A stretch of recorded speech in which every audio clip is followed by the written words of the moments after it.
Richie Kotzen or especially he was, one of my biggest influences. I think he's an amazing guitarist and really, really underrated because, I mean, if you have followed him, his first three albums are pure shred.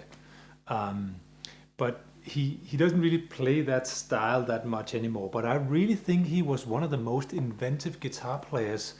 A lot of my style is influenced, inspired from Richie Kotzen, also Greg Howe, and of course also guys like Steve Vai and Yngwie. But I really think he's an underrated guitarist. That he did something that I haven't seen, I never saw before at that time when he came out. I never really had seen anybody take something like sweep picking and tapping, and really invent these things. Like again, he really did it with his own touch. Of course, there were guitar players you sometimes saw. Maybe you sometimes did see Yngwie do some sweep picking and tapping, but I can't really remember that much. But he really take it to another level, I think, Richie. So I really think he's an underrated guitar player. And so what I just tried to demonstrate here is a little thing that I think he he really nailed, and I just want to make an example that was something that he could have come up with. I just took some triads and also did some suspended chords, but he really also used a lot of minor seven and dominant and major seven arpeggio, especially the minor seven.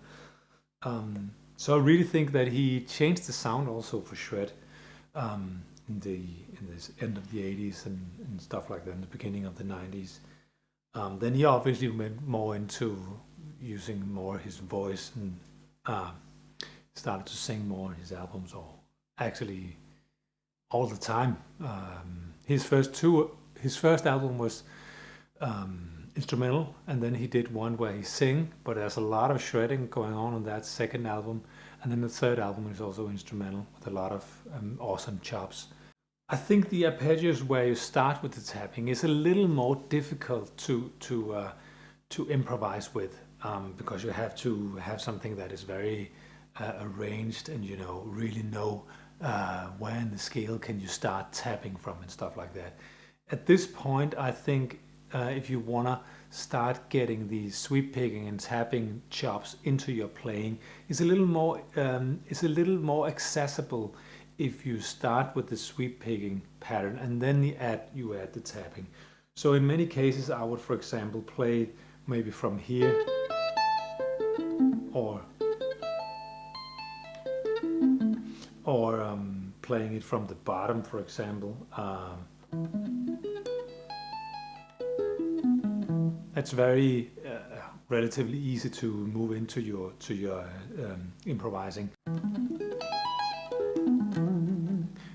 Then it's much easier to add the tapping in this way. So this would be a good way to start learning to implement this technique into your playing.